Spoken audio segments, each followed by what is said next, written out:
আমি একদিন বড় অফিসার হব, তখন তোমাকে রাজকন্যার মতো সুখে রাখব। আমি তো এখনই সুখে আছি। তুমি কেন আমাদের জন্য এত কষ্ট করছো? তোমার গায়ে সব সময় ঘামের গন্ধ থাকে, একটু পরিপাটি থাকতে পারো না? ডিভোর্স? ভাবি, আপনি সই করে দিলেই তো সব সহজ হয়ে যায়। গ্রামের নামটা খুব বড় নয়, বিকেলের নরম হাওয়া আর পাখির ডাক সব মিলিয়ে গ্রামটা যেন এক শান্ত স্বপ্নের মতো। সেই গ্রামেরই সবচেয়ে সুন্দরী মেয়েটির নাম ছিল নূপুর। ফর্সা, শান্ত মুখ, বড় বড় চোখ আর মায়াবী হাসি। গ্রামের সবাই তাকে খুব ভালোবাসত। শুধু রূপেই নয়, স্বভাবেও সে ছিল কোমল আর দয়ালু। নূপুরের বাড়ির পাশেই ছিল আরেকটি ছোট্ট বাড়ি। সেই বাড়িতেই থাকত নিলয়। ছোটবেলা থেকেই দুজনের পরিচয়, একই মাঠে খেলা, একই গাছের নিচে বসে গল্প করা। এইভাবেই ধীরে ধীরে তাদের বন্ধুত্ব গড়ে উঠেছিল। শুরুতে তারা শুধু বন্ধু ছিল, কিন্তু সময়ের সাথে সাথে সেই বন্ধুত্বের মাঝে এক অদ্ভুত টান তৈরি হতে শুরু করল। যখন তারা একটু বড় হল, তখন নিজেরাও বুঝতে পারল এই সম্পর্ক শুধু বন্ধুত্ব নয়, এর ভেতরে লুকিয়ে আছে গভীর ভালোবাসা। দুজনেই একই স্কুলে পড়ত। সকালে স্কুলে যাওয়ার সময় নিলয় প্রায়ই নূপুরের বাড়ির সামনে দাঁড়িয়ে অপেক্ষা করত। নূপুর বের হলে দুজন একসাথে হাঁটতে হাঁটতে স্কুলে যেত। পথে ছোট ছোট খুনসুটি হতো। কখনো নিলয় মজা করে বলতো, এই নূপুর, এত ধীরে হাঁটছো কেন? স্কুলে পৌঁছাতে কি সন্ধে হয়ে যাবে? তুমি আগে যাও না, আমি তো বলিনি অপেক্ষা করতে। কিন্তু নিলয় কখনোই আগে যেত না।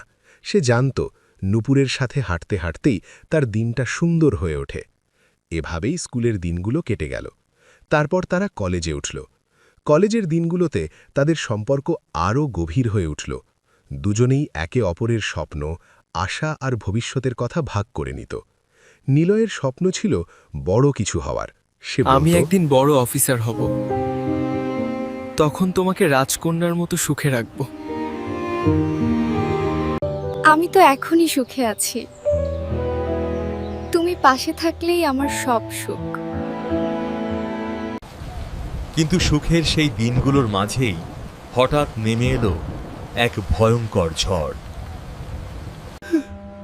এক ভয়াবহ দুর্ঘটনায় নিলয়ের বাবা মা দুজনেই মারা গেলেন। ঘরে রয়ে গেল শুধু ছোট্ট লাবণী। নিলয় হঠাৎ করেই হয়ে গেল তার একমাত্র ভরসা। ঋণের বোঝায় তাদের ছোট্ট বাড়িওটি নিলামে উঠল।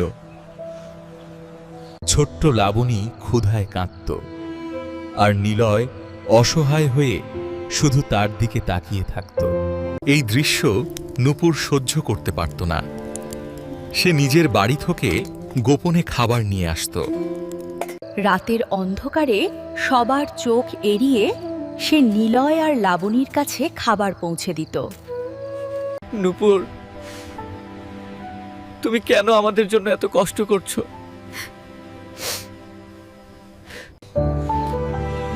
তোমরা না খেয়ে থাকলে আমি কিভাবে খাই? কিন্তু সুখের এই ছোট্ট গোপন ভালোবাসাও বেশিদিন লুকিয়ে থাকল না। একদিন নূপুরের পরিবার সবকিছু জেনে গেল। তারা ভীষণ রেগে গেল। নূপুরকে মারধর করা হলো। তাকে কঠোরভাবে বলে দেওয়া হলো নিলয়ের সাথে সব সম্পর্ক শেষ করতে হবে। নিলয়ের সাথে সব সম্পর্ক শেষ করতে হবে। আমি নিলয়কে ছেড়ে কোথাও যাব না। সব ভয়কে অগ্রাহ্য করে একদিন নূপুর সবার অবাধ্য হয়ে নিলয়ের হাত ধরে ফেলল। সেদিনটা ছিল খুব সাধারণ একটি দিন, কিন্তু তাদের জীবনের জন্য সেটাই হয়ে গেল সবচেয়ে বড় সিদ্ধান্তের দিন। সেদিন নূপুর নিজের পরিবার, আরাম, সচ্ছল জীবন সবকিছু ছেড়ে দিল শুধু একজন মানুষের পাশে দাঁড়ানোর জন্য। নিলয় তখনও বুঝতে পারেনি তার জীবনের সবচেয়ে বড় আশীর্বাদ হয়ে এসেছে এই মেয়েটি। আর সেই দিন থেকেই শুরু হলো তাদের জীবনের এক নতুন গল্প, সংগ্রাম, ভালোবাসা আর ত্যাগের গল্প। বিয়েটা হয়েছিল খুব সাধারণভাবে। না ছিল কোনো আয়োজন, না ছিল কোনো জাঁকজমক, শুধু দুটি হৃদয়ের নীরব প্রতিশ্রুতি। বিয়ের পর তারা শহরের এক গলির ভেতরে ছোট্ট একটি ভাড়া বাসায় উঠল। ঘরটা ছিল খুবই ছোট। একটা ঘর, পাশে রান্নাঘর আর একটা সরু বারান্দা। জানালা দিয়ে সূর্যের আলো ঠিকমতো ঢুকত না, কিন্তু তবুও সেই ঘরটাই ছিল তাদের স্বপ্নের প্রথম ঠিকানা। নূপুর সেই ঘরে পা রাখার সময় চারদিকে তাকিয়ে মৃদু হেসেছিল। নিলয় একটু অস্বস্তি নিয়ে বলেছিল, এই ছোট ঘরে তোমার হয়তো খুব কষ্ট হবে। তুমি পাশে থাকলে এই ঘরটাই আমার কাছে প্রাসাদ। সেদিন নিলয় চুপ করেছিল, তার চোখে পানি জমে উঠেছিল। সে জানত নূপুর তার জন্য কত বড় ত্যাগ করেছে। সংসার চালানোর জন্য নূপুর দ্রুত একটি অফিস সহকারীর চাকরি পেয়ে গেল। বেতন খুব বেশি না হলেও সেই টাকাই ছিল তাদের একমাত্র ভরসা। একদিন রাতে নূপুর নিলয়ের পাশে বসে খুব শান্ত গলায় বলেছিল, তুমি পড়াশোনা ছাড়বে না, তোমার স্বপ্ন পূরণ করতেই হবে। তোমার স্বপ্ন ছিল প্রশাসন ক্যাডার হওয়ার, তুমি পড়বে, আমি কাজ করব। নিলয় অবাক হয়ে তাকিয়েছিল। কিন্তু সংসার? নূপুর মৃদু হেসে বলেছিল, সংসার আমি সামলাব। সেই রাত থেকেই শুরু হলো নূপুরের নিঃশব্দ যুদ্ধ। ভোরে ঘুম থেকে উঠে সে প্রথমে রান্না করত, লাবণীকে স্কুলের জন্য প্রস্তুত করত, তারপর তাড়াহুড়ো করে অফিসে যেত। সারাদিন কাজের পর আবার বাসায় ফিরে এসে রান্না, কাপড় ধোয়া, ঘর পরিষ্কার সবকিছু সামলাত। দিন শেষে যখন সবাই ঘুমিয়ে পড়ত, তখনও নূপুর থামত না। সে চুপচাপ বসে নিলয়ের আরেকটু। পড়াশোনার খোঁজ নিত। তুমি প্রায় শেষ আজ করে কতটা ফেলেছো। পড়লে? নিলয় বলতো। আজ একটু কম হয়েছে। নূপুর ক্লান্ত চোখে হাসত, কাল বেশি পড়বে। এভাবেই দিন যেতে লাগল, কিন্তু সংসারের খরচ ধীরে ধীরে বেড়ে যেতে লাগল। নিলয়ের পড়াশুনোর খরচ, লাবণীর স্কুল, বাড়ি ভাড়া সব মিলিয়ে নূপুরের একার আয় খুব কষ্ট হচ্ছিল। অবশেষে একদিন সে আরেকটা সিদ্ধান্ত নিল। অফিস শেষে সে আরেকটি অফিসে ক্লিনারের কাজ শুরু করল। সন্ধ্যার পর যখন সবাই বাড়ি ফিরত, তখন নূপুর হাতে ঝাড়ু নিয়ে সেই অফিসের মেঝে পরিষ্কার করত। কেউ জানত না, নিলয়ও না। রাত অনেক দেরিতে বাসায় ফিরলে নিলয় জিজ্ঞেস করত, এত দেরি হলো কেন? অফিসে একটু কাজ ছিল। কিন্তু সত্যটা ছিল অন্যরকম। দিনের পর দিন এভাবে কাজ করতে করতে নূপুরের শরীর ভেঙে পড়তে লাগল। মাঝে মাঝে তার মাথা ঘুরত, চোখ ঝাপসা হয়ে যেত, শরীর দুর্বল হয়ে পড়ছিল। তবুও সে থামেনি, কারণ তার বুকের ভেতর একটা স্বপ্ন ছিল, নিলয় একদিন বড় অফিসার হবে। একদিন সেই ক্লান্ত জীবনের মাঝেই নূপুর জানতে পারল সে মা হতে চলেছে। খবরটা শুনে নিলয় কিছুক্ষণ চুপ ছিল। এই অবস্থাতেই তো সুখ আসে। নূপুর হাসল। গর্ভাবস্থার মধ্যেও নূপুর কাজ চালিয়ে গেল। 3 মাস ছুটি পেলেও সেই সময়ে সংসারের টানাপড়নে এতটাই বেড়ে গেল যে একদিন তাকে খুব কঠিন সিদ্ধান্ত নিতে হল। তখন নূপুর দাদির দেওয়া শেষ স্মৃতি সোনার দুল জোড়া বের করল। দুলটা হাতে নিয়ে অনেকক্ষণ চুপ করে বসেছিল সে। তারপর ধীরে ধীরে চোখের পানি মুছে বলেছিল, স্বপ্নের জন্য কিছু ত্যাগ করতেই হয়। হ্যাঁ, ফিটা হয়ে যাবে। সেই দুল বিক্রি করে সে সাবধানে নিলয়ের যেও। পড়াশোনার খরচ মিটিয়েছিল। ধন্যবাদ চাচা। কিন্তু এত ত্যাগের পরও নিলয় যেন ধীরে ধীরে বদলে যেতে তুমি কি লাগল। ঘরটা একদম আস্থা করে পরিণত করবে নাকি? এত বই ছড়িয়ে ছিটিয়ে আছে, একটু গুছিয়ে রাখতে পারো না? আমার আর ভালো লাগে না এইসব। সে প্রায়ই রাগ করত। এই কথাগুলো শুনে নূপুর চুপ করে থাকত, কারণ তার মনে শুধু একটাই আশা ছিল, একদিন সব ঠিক হয়ে যাবে। সন্তান জন্মের পরও সে অফিসে যেতে শুরু করল। ছোট্ট শিশুকে পাশের বাচ্চাদের কেয়ার রুমে রেখে কাজ করত। কখনো কখনো কাজের ফাঁকে ছুটে গিয়ে সন্তানের মুখ দেখে আবার ফিরে আসত। রাতে সন্তানের মাথায় হাত রেখে সে ফিসফিস করে বলতো, আর একটু কষ্ট করলেই সব ঠিক হয়ে যাবে। নূপুর তখনও জানত না তার জীবনের সবচেয়ে বড় ঝড় এখনো সামনে অপেক্ষা করছে। 5টি দীর্ঘ বছর কেটে গেছে। নূপুর একাই সংসার আর সন্তানের সমস্ত দায়িত্ব সামলেছে। এই 5 বছরে নূপুরের জীবন যেন একটানা সংগ্রামের গল্প হয়ে দাঁড়িয়েছিল। সকাল থেকে রাত পর্যন্ত কাজ, সংসার, সন্তান, লাবণীর পড়াশোনা সবকিছুই সে একা হাতে সামলেছে। এই 5 বছরে অনেক কিছু বদলে গেছে। নূপুরের সেই এক সময়ের উজ্জ্বল মুখটা এখন আগের মতো নেই। চোখের নিচে কালো দাগ পড়েছে, চেহারায় ক্লান্তির ছাপ, হাতের তালু শক্ত হয়ে গেছে পরিশ্রমে। চুলগুলোও আগের মতো পরিপাটি থাকে না, কিন্তু তবুও তার চোখে একটা স্বপ্ন এখনও বেঁচে ছিল, নিলয়ের স্বপ্ন। আমি সেই পেরেছি দিনটা নূপুর, অবশেষে এলো। আমি প্রশাসন ক্যাডারে নির্বাচিত হয়েছি। নূপুরের চোখে অঝরে জল নেমে এলো। তার 5 বছরের ত্যাগ আজ সফল হয়েছে। নূপুর ভাবল, এবার হয়তো তার কষ্টের দিন শেষ হবে। রাতে যখন সবাই ঘুমিয়ে পড়ল, তখন নূপুর একা বারান্দায় দাঁড়িয়ে আকাশের দিকে তাকিয়েছিল। তার চোখে ভেসে উঠছিল গত 5 বছরের প্রতিটা দিন। না খেয়ে থাকা রাতগুলো, ক্লান্ত শরীরে অফিস করা, দুল বিক্রি করা, শিশুকে কোলে নিয়ে কাজ করা, সব কিছু যেন এক মুহূর্তে তার সামনে ভেসে উঠছিল। সে নিজের মনে ফিসফিস করে বলল, এবার আমার কষ্ট শেষ হবে। এই সময়ে লাবণীও অনেক বড় হয়ে গেছে। সে এখন একটি নামিদামি বিশ্ববিদ্যালয়ে পড়ে। নূপুর তার জন্য অনেক কিছু করেছে, কিন্তু অদ্ভুতভাবে এই 5 বছরে নিলয়ের ভেতরে একটা পরিবর্তন আসতে শুরু করেছে। প্রথম দিকে সেটা খুব বোঝা যেত না, কিন্তু ধীরে ধীরে নূপুর সেটা অনুভব করতে লাগল। একদিন সন্ধ্যায় নিলয় অফিস থেকে ফিরে নূপুরের দিকে তাকিয়ে হঠাৎ বলল, তোমার গায়ে সব সময় ঘামের গন্ধ থাকে, একটু পরিপাটি থাকতে পারো না? নূপুর অবাক হয়ে তাকালো। মানে?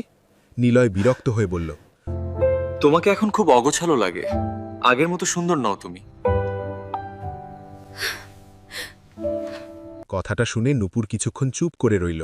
তার মনে পড়ে গেল সেই সময়টার কথা, যখন গ্রামের সবাই বলতো নূপুরই ছিল গ্রামের সবচেয়ে সুন্দরী মেয়ে। কিন্তু আজ সেই মানুষটাই তাকে বলছে সে আর সুন্দর নয়।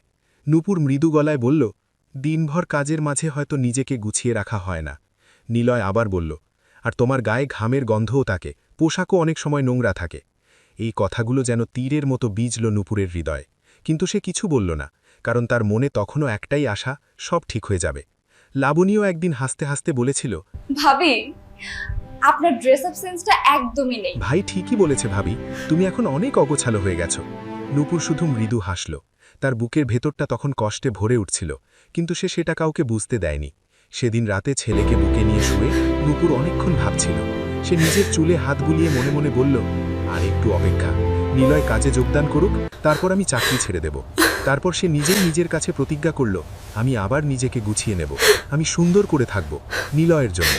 তার কল্পনায় তখন এক সুন্দর ভবিষ্যৎ ভেসে উঠছিল। সে ভাবছিল সকালে স্বামীকে নাস্তা খাইয়ে অফিসে পাঠাবে, ছেলেকে নিয়ে খেলবে, লাবণীর সাথে গল্প করবে, নিজেকে পরিপাটি করে রাখবে। আর সন্ধ্যায় নিলয় বাসায় ফিরে হাসি মুখে বলবে, নূপুর, তুমি আমার জীবনের সবচেয়ে বড় সৌভাগ্য। এই স্বপ্ন ভাবতে ভাবতেই নূপুরের ঠোঁটে একটা ছোট্ট হাসি ফুটে উঠল। কিন্তু সে জানত না, যে মানুষটার জন্য সে নিজের জীবনটাকে এতটা নিঃস্বার্থভাবে বিলিয়ে দিয়েছে, সেই মানুষটাই খুব শিগগির তার জীবনের সবচেয়ে বড় আঘাত হতে যাচ্ছে। এক গভীর রাতে নূপুর দেখল, নিলয় বিছানায় নেই। আমি জানি তুমি এখানে থাকলে কি করতে। আমি খুব শীঘ্রই আসছি। গুড নাইট মাই লাভ।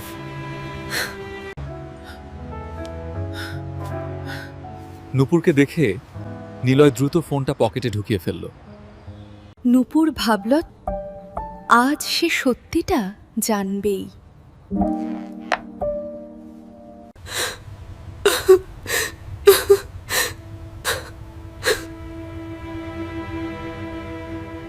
ফোন খুলতেই নূপুরের চোখের সামনে অন্ধকার নেমে এলো।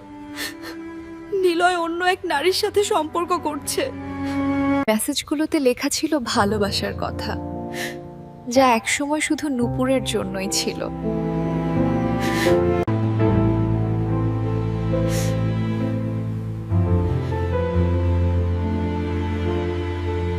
তুমি আমার ফোন চেক করছিস কেন? তোর সাহস কত? আমি সব দেখেছি। আর কত মিথ্যা বলবি? এই ফোনে সব আছে। তুমি মিথ্যা বলছো। মিথ্যা আমি বলছি না। তুমিই সব খারাপ করছো। আমি কি তোমার জন্য কিছুই করিনি?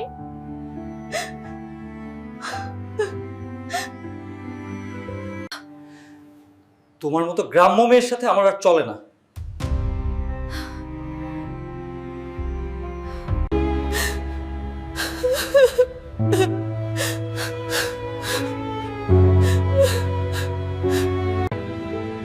ছেলের অবুঝ স্পর্শ নূপুরকে আবার বাঁচার শক্তি দিল।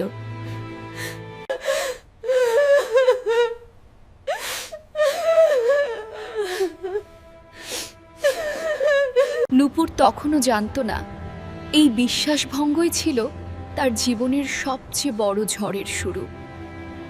অবশেষে সেই দিনটা এলো যেদিন নিলয় তার নতুন জীবনের পথে পা রাখল। বড় অফিস, গাড়ি, সম্মান সবকিছু যেন একসাথে এসে গেল তার জীবনে। গ্রামের সেই অসহায় ছেলেটি আজ প্রশাসনের একজন উচ্চপদস্থ কর্মকর্তা। সেদিন সকালে নূপুর খুব ভোরে উঠে পড়েছিল। সে নিজের পুরনো শাড়িটা যতটা সম্ভব পরিপাটি করে ইস্ত্রি করল, চুলগুলো আছড়ে বাঁধল, চোখে একটু কাজলও দিল। অনেকদিন পর নিজেকে একটু গুছিয়ে নিতে চেয়েছিল সে। নিলয়কে দরজার কাছে দাঁড়িয়ে দেখে তার বুকটা ভরে উঠেছিল অদ্ভুত এক গর্বে। সে ধীরে বলেছিল, আজ তোমার বড় দিন, আমি খুব খুশি। নিলয় তখন আয়নার সামনে দাঁড়িয়ে নিজের টাই ঠিক করছিল। সে শুধু মাথা নেড়ে বলেছিল, নূপুর কিছুক্ষণ তাকিয়েছিল তার দিকে। এই মানুষটার জন্যই তো সে নিজের জীবনটা বদলে দিয়েছে। কিন্তু আজ সেই মুহূর্তে নিলয়ের চোখে সেই পুরনো ভালোবাসার ঝিলিকটা যেন আর নেই। দিনগুলো ধীরে ধীরে বদলাতে লাগল। নিলয়ের জীবনে এখন নতুন বন্ধু, নতুন সহকর্মী, নতুন পরিবেশ। প্রায় সে দেরি করে বাসায় ফিরত, কখনো ফোনে ব্যস্ত থাকত, কখনো অকারণে রেগে যেত। নূপুর প্রথমে বিষয়টা গুরুত্ব দেয়নি। সে ভেবেছিল নতুন কাজ, নতুন দায়িত্ব, তাই হয়তো এমন হচ্ছে। কিন্তু একদিন একটা ছোট্ট ঘটনা তার বুকের ভেতর অদ্ভুত সন্দেহের বীজ বপন করল। সেদিন রাতে নিলয় বাথরুমে ছিল। তার ফোনটা টেবিলের ওপর রাখা ছিল। হঠাৎ ফোনে একটি মেসেজ আসলো। নূপুর অজান্তেই চোখ পড়ে গেল। মেসেজে লেখা ছিল, আজ তোমাকে খুব মিস করছি। নূপুরের বুকের ভেতরটা কেঁপে উঠল। সে ফোনটা হাতে নিতে গিয়েও থেমে গেল। তার হাত কাঁপছিল। নিজেকে বোঝাল, না, হয়তো অফিসের কোনো সহকর্মী। কিন্তু সন্দেহটা যেন ধীরে ধীরে তার মনে বাসা বাঁধতে লাগল। এরপর থেকে নিলয় প্রায়ই ফোন লুকিয়ে ব্যবহার করত। কখনো বারান্দায় গিয়ে কথা বলত, কখনো রাতের অন্ধকারে চুপি চুপি মেসেজ করত। একদিন গভীর রাতে নূপুর ঘুম ভেঙে দেখে নিলয় বিছানায় নেই। সে উঠে বারান্দায় গেল। দেখল নিলয় ফোনে কারোর সাথে হাসতে হাসতে কথা বলছে। তার কণ্ঠে এমন কোমলতা, এমন মায়া, যা নূপুর অনেকদিন শোনেনি। নূপুরের বুকটা হঠাৎ ভারী হয়ে উঠল। পরের দিন দুপুরে নূপুর হঠাৎ সিদ্ধান্ত নিল সে সত্যিটা জানবে। একদিন নিলয় অফিসে গেলে নূপুর তার ব্যাগ থেকে ফোনটা বের করল। হাত কাঁপছিল। ফোনটা খুলতেই তার চোখের সামনে যেন পৃথিবী থেমে গেল। একজন সহপাঠী মেয়ের সাথে অসংখ্য মেসেজ, হাসি, ভালোবাসার কথা, রাতের দীর্ঘ আলাপ। নূপুরের চোখ ঝাপসা হয়ে গেল। সে যেন বিশ্বাসই করতে পারছিল না। এই সেই মানুষ যার জন্য সে নিজের পরিবার ছেড়েছিল। এই সেই মানুষ যার জন্য সে না খেয়ে থেকেছে। এই সেই মানুষ যার স্বপ্ন পূরণ করতে নিজের দাদির দেওয়া শেষ স্মৃতিটুকু বিক্রি করেছে। হঠাৎ তার বুকের ভেতর জমে থাকা সব কষ্ট যেন বিস্ফোরিত হয়ে উঠল। সেদিন রাতে নিলয় বাসায় ফিরতেই নূপুর শান্ত গলায় বলল, তোমার সাথে একটু কথা ছিল। নিলয় বিরক্ত মুখে বলল, কি ব্যাপার? নূপুর ধীরে ফোনটা তার সামনে রাখল। নিলয় এক মুহূর্তে সব বুঝে গেল, কিন্তু তার মুখে কোনো অপরাধবোধ ছিল না। বরং ঠান্ডা গলায় বলল, তো? এই একটি শব্দ যেন বজ্রপাতের মতো পড়ল নূপুরের হৃদয়ে। তার চোখ দিয়ে পানি গড়িয়ে পড়তে লাগল। সে কাঁপা গলায় বলল, আমি কি তোমার জন্য কিছুই ছিলাম না? নিলয় বিরক্ত হয়ে বলল, ড্রামা করো না, মানুষের জীবনে পরিবর্তন আসে। নূপুর তখন আর নিজেকে ধরে রাখতে পারল না। সে অঝরে কাঁদতে লাগল। তার মনে হচ্ছিল তার সমস্ত ত্যাগ, ভালোবাসা, স্বপ্ন সবকিছু যেন এক মুহূর্তে ভেঙে টুকরো টুকরো হয়ে গেছে। সেদিন রাতটা ছিল নূপুরের জীবনের সবচেয়ে দীর্ঘ রাত। বারান্দার এক কোণে বসে সে অনেকক্ষণ কাঁদছিল। আকাশে তখন চাঁদ উঠেছিল, কিন্তু তার জীবনের আকাশটা যেন সম্পূর্ণ অন্ধকার হয়ে গেছে। সে নিজের মনে শুধু একটা প্রশ্নই করছিল, কার জন্যে এত কিছু করলাম? এই প্রতিদান পাওয়ার জন্যে? সেদিন প্রথমবার নূপুরের মনে হল তার হৃদয়টা যেন কেউ ভেতর থেকে ছিঁড়ে ফেলছে। আর সে বুঝতে পারল ভালোবাসার সবচেয়ে বড় কষ্ট হল বিশ্বাস ভেঙে যাওয়া। সত্য জানার পর নূপুরের সাজানো পৃথিবীটা মুহূর্তেই ভেঙে চুরমার হয়ে গেল। কিন্তু সেখানে ভালোবাসার একটা আশ্রয় ছিল। এখন সেই আশ্রয়টুকুও যেন ভেঙে পড়েছে। তবুও নূপুর ভেবেছিল হয়তো সময়ের সাথে সব ঠিক হয়ে যাবে। হয়তো একদিন নিলয় বুঝতে পারবে তার ভুল।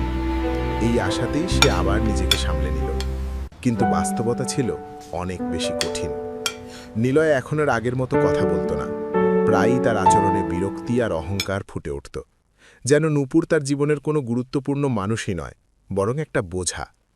একদিন সন্ধ্যায় নূপুর খাবার সাজিয়ে বলল, খেয়ে নাও, অনেক রাত হয়ে গেছে। এই অখাদ্য কে খাবে? নূপুর চুপ করে দাঁড়িয়ে রইল। আগে হলে সে হয়তো কিছু বলতো, কিন্তু এখন সে শুধু নীরব থাকে। ঠিক তখনই পাশে বসে থাকা লাবণী হেসে বলল, ভাই ঠিকই বলেছে ভাবি। তুমি এখন আগের মতো কিছুই পারো না। কথাটা শুনে নূপুরের বুকটা হালকা কেঁপে উঠল। এই লাবণী, যে একসময় তার হাতে খেয়ে বড় হয়েছে, যার পড়াশোনার জন্য নূপুর কত রাত না ঘুমিয়ে কাজ করেছে, আজ সেই মানুষটাই তাকে নিয়ে হাসছে। কিন্তু নূপুর কোনো উত্তর দিল না। সে শুধু মাথা নিচু করে দাঁড়িয়ে রইল। দিনের পর দিন এই অপমান যেন বাড়তেই লাগল। ছোট ছোট বিষয় নিয়ে নিলয় রাগ করত। তুমি কি সারাদিন এটাই করো? ঘরটা দেখো কেমন নোংরা করে রেখেছো, কোনো কাজ ঠিক মতো করতে পারো নূপুরের না। ভেতরে ভেতরে কষ্ট জমতে থাকত, কিন্তু সে মুখে কিছু বলতো না, কারণ সে জানত এই মানুষটার সাথে ঝগড়া করলে শুধু সংসারটা আরও ভেঙে যাবে। একদিন বিকেলে হঠাৎ একটা ছোট্ট ঘটনা বড় অপমানের রূপ নিল। সেদিন নূপুরের ছেলে খেলতে খেলতে পানির গ্লাস ফেলে দিয়েছিল। মেঝেতে পানি ছড়িয়ে পড়ে। নিলয় সেটা দেখে রেগে গেল। এইভাবে সংসার চালাও তুমি? একটা বাচ্চাকেও সামলাতে পারো না? নূপুর শান্তভাবে বলল, বাচ্চা তো ভুল করতেই পারে। বাচ্চা তো ভুল করতেই পারে। এই কথাটা বলতেই নিলয় রেগে গ্লাসটা মেঝেতে ছুঁড়ে ফেলল। লাবণী পাশ থেকে বলল, ভাই এত বড় অফিসার আর ভাবি সংসার সামলাতেই পারে না। নূপুর তখন ছেলের হাত ধরে চুপ করে দাঁড়িয়েছিল। তার চোখ ভিজে উঠছিল, কিন্তু সে কান্না আটকানোর চেষ্টা করছিল। সেদিন রাতে লাবণীও তার সাথে খারাপ ব্যবহার করল। রান্নাঘরে দাঁড়িয়ে লাবণী বলল, ভাবি, একটা কথা বলি? নূপুর তাকালো। লাবণী ঠান্ডা গলায় বলল, তুমি না থাকলে ভাইয়ের জীবন অনেক ভালো হতো। কথাটা শুনে নূপুর যেন মুহূর্তে স্থির হয়ে গেল। তার মনে পড়ে গেল সেই ছোট্ট মেয়েটার কথা, যে একসময় ক্ষুধায় কাঁদত, যার মুখে খাবার তুলে দিয়েছিল সে। আজ সেই মেয়েটাই তাকে বলছে সে না থাকলে জীবন ভালো হতো। সেদিন রাতে নূপুর ঘুমাতে পারেনি। সে চুপচাপ ছেলের পাশে বসেছিল। ছেলের মাথায় হাত বুলিয়ে ধীরে বলল, মানুষ কি এত সহজে সব ভুলে যায়? তার চোখ দিয়ে নীরবে পানি গড়িয়ে পড়ছিল। এদিকে নিলয়ের আচরণও দিন দিন আরও কঠিন হয়ে উঠছিল। সে এখন প্রকাশ্যেই অন্য মেয়ের সাথে কথা বলতো, ফোনে হাসত। নূপুর সব দেখত, সব বুঝত, তবুও চুপ করে থাকত। নূপুর বুঝতে পারল এই বাড়িতে সে এখন কেবলই এক অনাহুত অতিথি।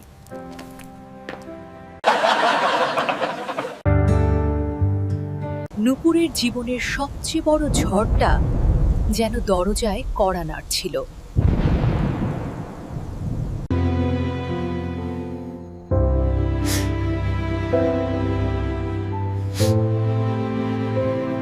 হয়তো একদিন নিলয় ফিরে আসবে, কিন্তু সে জানত না এই অপমানের দিনগুলোই ছিল তার জীবনের সবচেয়ে বড় ঝড়ের শুরু। দিন যত যাচ্ছিল, নিলয়ের আচরণ ততই কঠিন হয়ে উঠছিল।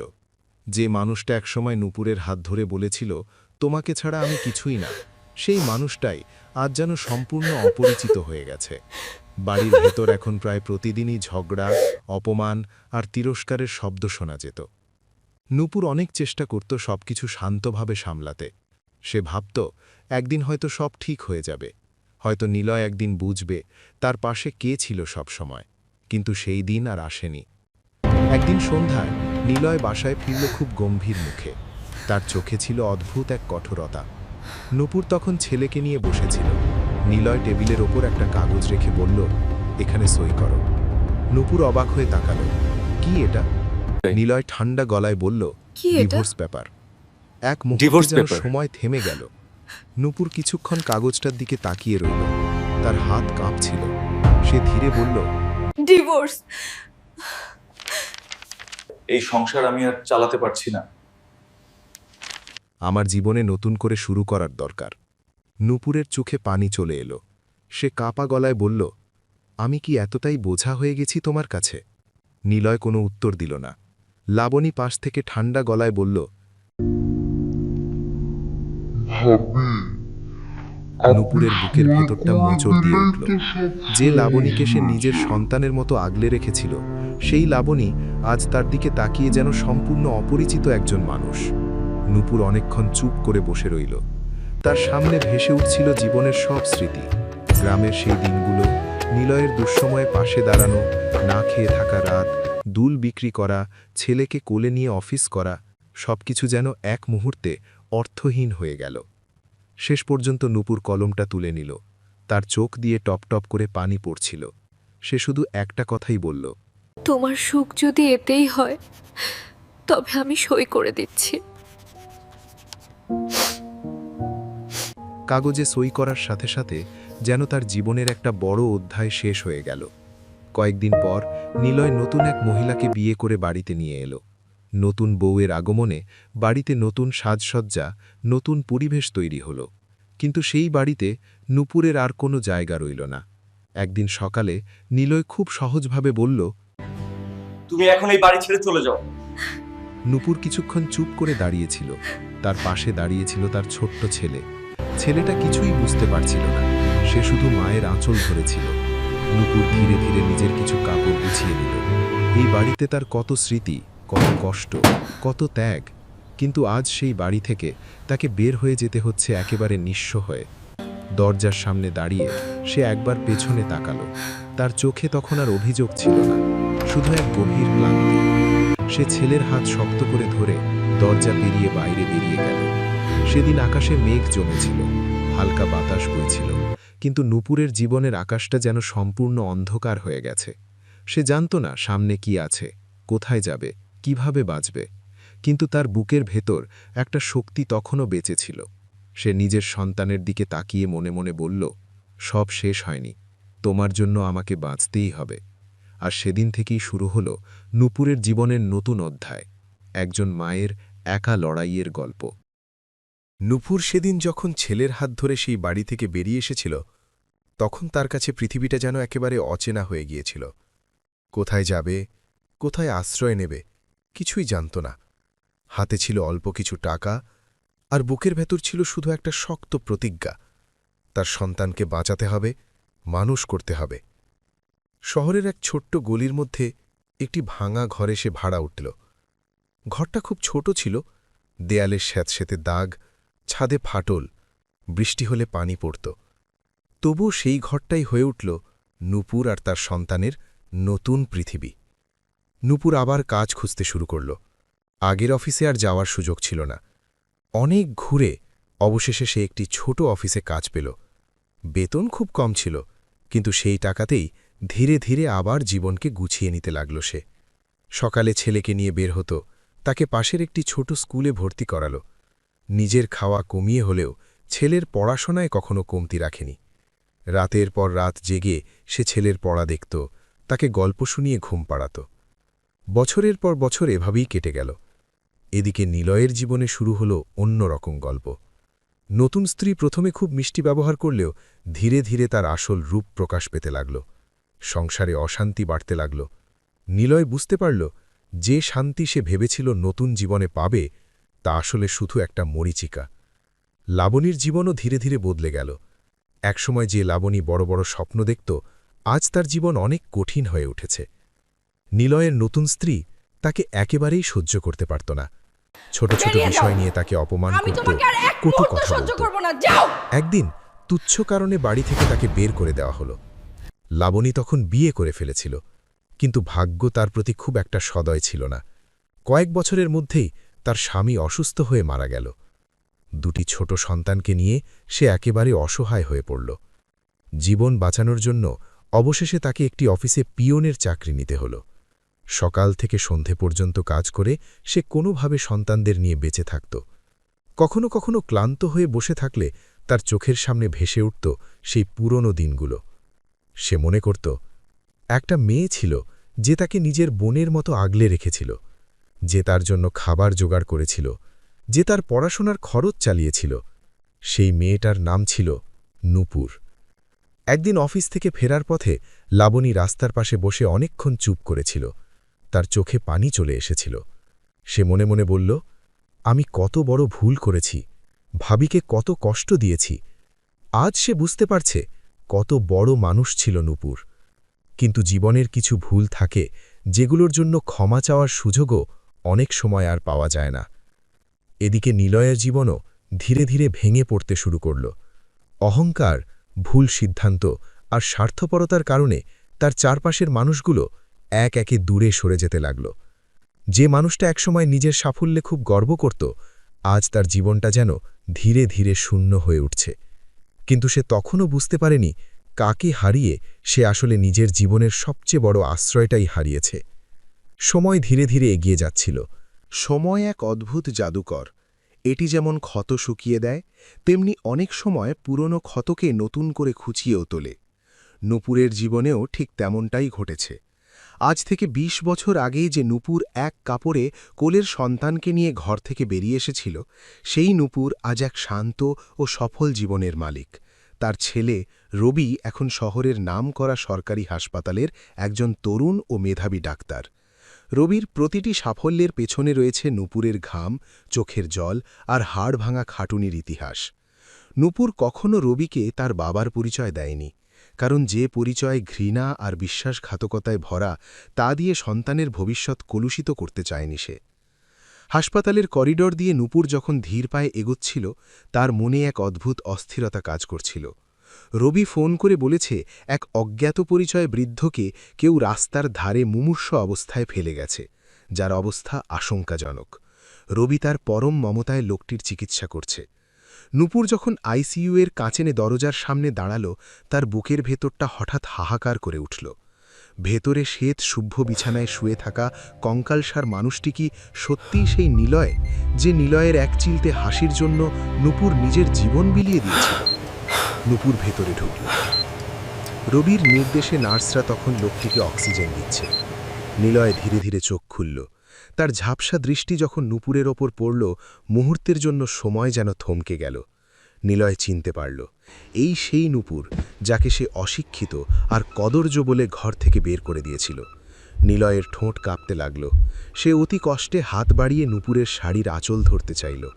ফিসফিস করে কাঁপা কাঁপা গলায় নিলয় শুধু এটুকুই বলতে পারল, নূপুর, তুমি কি ভালো আছো? নূপুর নড়ল না। তার চোখে কোনো জল নেই, কোনো রাগ নেই, আছে শুধু এক গভীর হেমশীতল শূন্যতা। সে রবির দিকে তাকাল, যে রবি আজ একজন সফল ডাক্তার, যার ব্যক্তিত্বের কাছে নিলয়ের বর্তমান অস্তিত্ব অতি নগণ্য। নূপুর আবার নিলয়ের দিকে মুখ ফেরাল। তার বুকের ভেতর জমে থাকা ২০ বছরের পাথর যেন আজ গলতে শুরু করেছে। সে নিলয়ের চোখের দিকে সরাসরি তাকিয়ে এক তপ্ত আগুনের মতো প্রশ্ন ছুড়ে দিল, আচ্ছা নিলয়, আজ যে অফিসারের অহংকারে তুমি আমাকে ছুঁড়ে ফেলে দিয়েছিলে, সেই পরিচয়টা গড়ার জন্য আমার দাদির দেওয়া শেষ স্মৃতি, সোনার কানের দুলজোড়া যে বিক্রি হয়েছিল, সেই কথা কি তোমার একবারও মনে পড়েনি? মনে পড়ে সেই দুলজোড়ার কথা, যা বিক্রি করে তুমি আজ অফিসার হয়েছিলে? আজ যখন আমার ছেলের কাছে জীবন ভিক্ষা নিতে এসেছ, তখন কি সেই রাতের কথা মনে পড়ছে না, যে রাতে তুমি আমাকে পরনের কাপড়টুকুও নিতে দাওনি? বলো নিলয়, আজ সেই তোমার আভিজাত্য কোথায়? তোমার সেই নতুন জীবন কোথায়? নিলয় কোনো উত্তর দিতে পারল না। তার চোখ দিয়ে অঝরে জল গড়িয়ে পড়ছিল। সে বুঝতে পারল জীবনের সবচেয়ে বড় সম্পদ সে নিজ হাতে পুড়িয়ে ফেলেছে। পাশের বেডে থাকা লাবণী, যে এখন এই হাসপাতালেই আয়ার কাজ করে, ঘটনাচক্রে সেখানে উপস্থিত, দরজার আড়াল থেকে সব শুনছিল। সে ডুকরে কেঁদে উঠল। লাবণী আজ বুঝতে পারছে, তারা যে নূপুরকে তুচ্ছতাচ্ছিল্য করেছিল, সেই নূপুরই ছিল তাদের জীবনের একমাত্র আশ্রয়। রবি অবাক হয়ে মায়ের দিকে তাকিয়ে রইল। সে বুঝতে পারল এই বৃদ্ধই তার সেই জন্মদাতা পিতা, যার কথা মা কখনো বলেনি। কিন্তু রবির চোখে কোনো ঘৃণা এলো না, এলো এক অদ্ভুত করুণা। নূপুর ছেলের কাঁধে হাত রাখল, তারপর নিলয়ের দিকে শেষবার তাকিয়ে ধীর গলায় বলল, মানুষকে ঠকানো যায় নিলয়, কিন্তু সময়কে না। সময় আজ তোমাকে ঠিক সেখানেই এনে দাঁড় করিয়েছে, যেখান থেকে তুমি আমাকে তাড়িয়েছিলে। তবে আমি তোমার মতো নই, আমার ছেলে তোমাকে সুস্থ করে তুলবে, কারণ এটাই তার মায়ের দেওয়া শিক্ষা। নূপুর আর দাঁড়াল না, সে দ্রুত পায়ে হাসপাতাল থেকে বেরিয়ে এলো। বাইরে তখন বিকেলের আকাশটা রক্তিম বর্ণ ধারণ করেছে। নূপুর লম্বা একটা শ্বাস নিল। ২০ বছরের এক দীর্ঘ সংগ্রামের ভার যেন আজ হালকা হয়ে গেল। নিলয় বিছানায় পড়ে রইল তার কৃতকর্মের বোঝা নিয়ে, আর নূপুর হেঁটে চলল তার বিজয়ী সন্তানের গর্ব নিয়ে। ভালোবাসা হয়তো হেরে গিয়েছিল সেদিন, কিন্তু ত্যাগের মহিমা আজ ঠিকই জয়ী হল।